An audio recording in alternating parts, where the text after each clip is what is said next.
तर गुरु शिष्याच्या नात्याला काळीमा फासणारी घटना घडली। 2 शिक्षकांकडून विद्यार्थिनीचा विनयभंग करण्यात आला। बीडच्या उमाकिरण शैक्षणिक संकुलातील ही धक्कादायक घटना आहे। पवार आणि प्रशांत खाटोकर या शिक्षकांनी विनयभंग करत विद्यार्थिनीला ब्लॅकमेल केलेला आहे।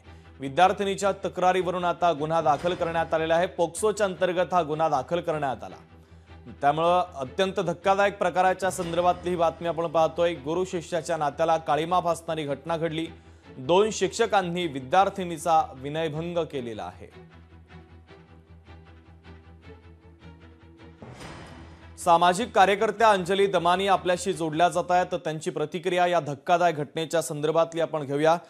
अंजलीताई, स्वागत आहे। अत्यंत धक्कादायक असा हा प्रकार बीडमध्ये पुन्हा एकदा घडतोय। गुरु शिष्याच्या नात्याला खरं तर काळीमा फासणारी घटना आहे। 2 शिक्षकांनी मिळून विद्यार्थिनीचा विनयभंग केलेला आहे। प्रकरण अत्यंत धक्कादायक आहे। तुम्ही कशा पद्धतीने आता आवाज उठवणार आहात आणि कशा पद्धतीने कारवाई अपेक्षित आहे? मला खरंच शब्दच सुचत नाहीयेत। आता काय बोलू हेच सुचत नाहीये। सगळ्या गोष्टीच्या आपण आता पलीकडे गेलोय असं वाटतं आणि बीडला तर काय बोलावं, तिथल्या लोकांना काय बोलावं खरंच कळत नाहीये। म्हणजे आता जर 2 शिष्य मिळून जर असं करत असतील, 2 शिक्षक असं जर करत असतील तर आता काय म्हणायचं?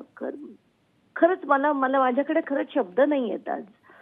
पण आता याची सगळी प्रकरणाची माहिती घेऊन मला जेवढं लढता येईल तेवढं लढीन। पण आता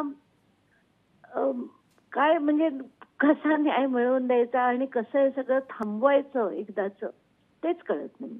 शब्दच नाहीयेत, खरंच नाहीयेत। ठीक आहे अंजलीताई, तुमची महत्त्वाची प्रतिक्रिया पोहोचलेली आहे। या बातमीच्या संदर्भात तुम्ही लोकशाही मराठीला प्रतिक्रिया दिली, संवाद साधला, त्याबद्दल धन्यवाद।